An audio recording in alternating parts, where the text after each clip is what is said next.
जब पूरी दुनिया तुम्हारे विरुद्ध खड़ी दिखाई देती है, फिर भी तुम्हारा मन भीतर से शांति अनुभव करने लगता है। यह पहला और सबसे स्पष्ट संकेत होता है कि तुम अब उस मार्ग पर चल चुके हो जहां साधारण मनुष्य जाने की हिम्मत नहीं करता। जीवन के हर पड़ाव पर लगेगा कि लोग तुम्हें नहीं समझते, तुम्हारी बातों को नजरअंदाज करेंगे, तुम्हारे निर्णयों पर हंसेंगे और तुम्हारे एकांत को कमजोरी मानेंगे। और शायद वे यह भी कहें तुम बदल गए हो, लेकिन इस सब के बीच तुम्हारे भीतर एक अनकही शांति जन्म लेने लगती है।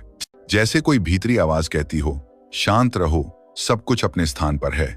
यह विरोधाभास किसी भी व्यक्ति को भ्रमित कर सकता है। बाहर कोलाहल है, भीतर स्थिरता। बाहर आलोचना है, भीतर स्वीकृति। बाहर तन्हाई है, भीतर ईश्वर की उपस्थिति। यही तो पहला संकेत है कि जीवन अब पहले जैसा नहीं रहा। अब तुम एक ऐसी यात्रा पर निकल पड़े हो जिसे केवल वही समझ सकता है जो उसे जी रहा हो। यह मौन कोई चुप्पी नहीं, बल्कि जागृत चेतना होती है। जैसे कोई शक्ति तुम्हारे भीतर से तुम्हें थाम रही हो। जब कोई तुम्हारे बारे में नकारात्मक बोले तो तुम शांत रहते हो। जब लोग तुम्हारे सपनों का मजाक उड़ाएं तो तुम मुस्कुरा देते हो।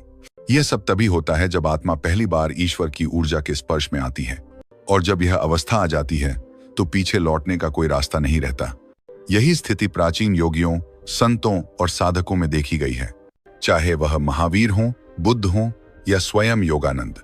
जब उन्होंने आत्मिक मार्ग अपनाया तो यही संघर्ष झेला। समाज ने उनका विरोध किया, परिवार ने उन्हें नहीं समझा, मित्रों ने साथ छोड़ दिया। फिर भी भीतर वो दिव्यता बनी रही जो ईश्वर का सीधा संदेश थी। यदि आज तुम्हारे जीवन में भी ऐसा ही कुछ घट रहा है, बाहर एकाकीपन, आलोचना, लेकिन भीतर एक रहस्यमयी शक्ति जो तुम्हें थामे हुए है, तो समझ लो तुम्हें बुलावा मिल चुका है। तुम्हारी आत्मा अब तैयार हो चुकी